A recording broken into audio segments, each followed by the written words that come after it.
I've literally never done in my life. You ever keep a notepad by your bed and you write down something because it's such a great idea? Like, oh, I got a good joke and I'm going to read it in the morning, and you get up and it's like, feed tuna fish mayonnaise. Now that's not that great. In this experience that I've been through, brain surgery is a weird thing. Like, I recommend it. It is awesome. The food, and you don't remember anything. Like, there's nothing, but I wrote a speech in my sleep. Like, Kirsty, you must have been there, and I said something into my phone, and I'm going to be reading it here for the first time. Since I accidentally wrote this apparently at 4 a.m. is what my little timestamp says on my thing. And they were really just questions for me. And by the way, I want to say this to all of you. There were some questions, and one of the questions was, hey, what if you died? I'm like, Kyle has it, Michelle has it, Katy has it, Beth has it, Kirsty has it, Stephanie, well, like, we're good. Like, I'm not going to be here forever. But this idea of hope, love, friendship, and money is going to be here forever. And that's on you to perpetuate that all the days of your life if you want to keep a strong community. And I hope I've done this. I wrote this in my sleep the night after, I think it was that Monday night, Kirsty. Does that sound about right? Kirsty's been like my timekeeper, my gatekeeper. Like, it's been marvelous. Like, I'm in a low responsibility mode. So the title that I wrote is It Too Late for Me? And I don't know why I wrote that, because I don't believe that. What happens when big dreams run face first into big challenges? How do we react when we're just standing there and a piano falls on our head? Should the coyote give up just because the roadrunner has superior speed? And why do these troubles show their face right now? When is my chance? When do I get a turn? Is God mad at me? Is it supposed to be this embarrassing? And who are these people gathered around me, rooting for me, taking care of me, loving on me, loving on my family? Don't they know how many times I've tried and failed? Don't they know how I spend so much time in the fetal position worrying, even though the same God that allowed my health plan and my business plan to intersect, even though he put me on my back and gave me these same dreams? Here's a great question.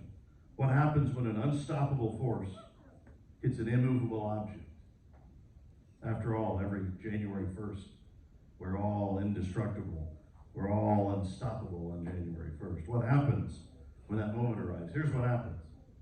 God wins every time.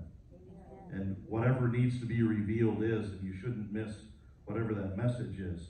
How then do we reconcile that one day, a long time ago, was the last time that we ever went outside to play with our friends?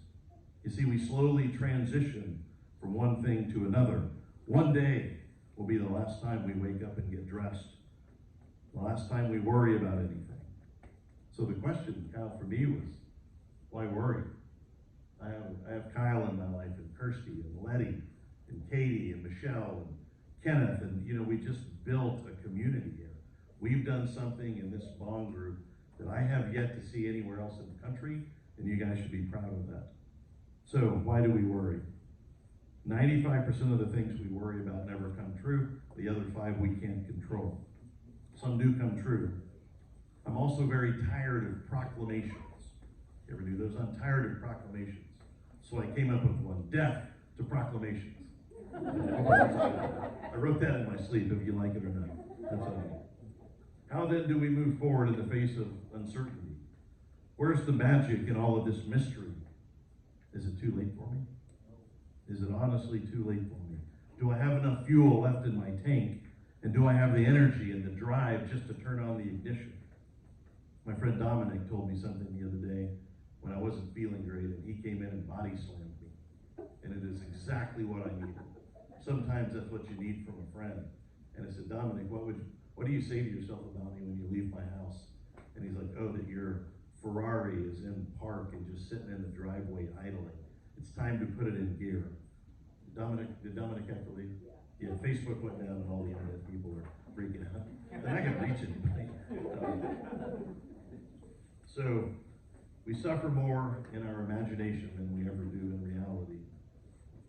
Sometimes I just need somebody to tell me what to do also. But I don't want to miss the message. Yeah, it's a mess. And the last 2 weeks have been kind of messy.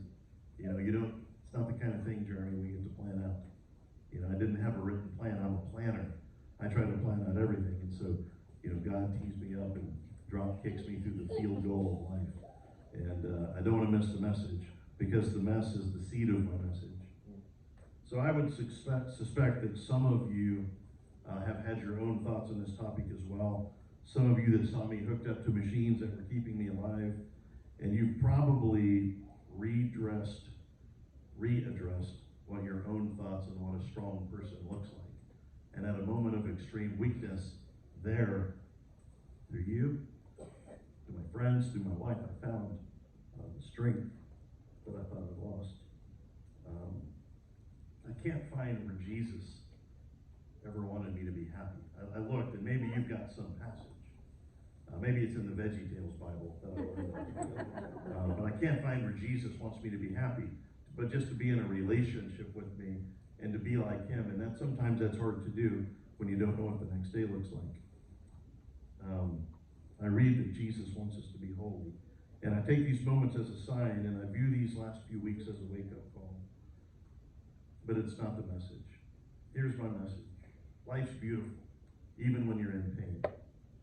God gives us pain. Sometimes we learn from it. And I am still learning as an adult not to touch the hot stove. So I'll just wrap up with this sentence. The message for me, and for all of you who've encouraged me, I thank you. But the message for me is not about healing. It's about understanding. Thank you guys for being here.